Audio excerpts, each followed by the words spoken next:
dancing. Narito ang ating report. Pinalibutan ng sangkaterbang security sa paglapag sa NAIA ang Korean superstar Lee Min-ho na nakasuot lang ng simpleng white shirt at shades. Hanggang sa sasakyan, nakabuntot ang die-hard Pinoy fans.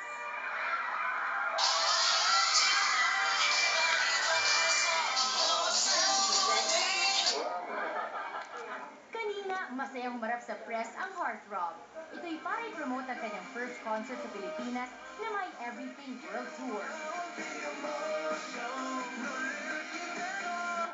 Nag-sample naman ang Korean star sa kanta sa kanyang unang album na dinededicate niya sa mga Pinoy.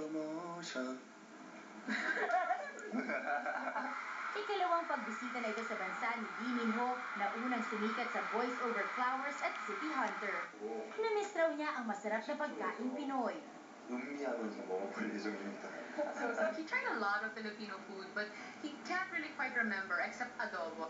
Gusto rin niya makapagbakasyon sa mga beach sa Pilipinas. 보라카이 말고도 예쁜 섬 많다 그래서 Last time he was here, people were telling him about Boracay.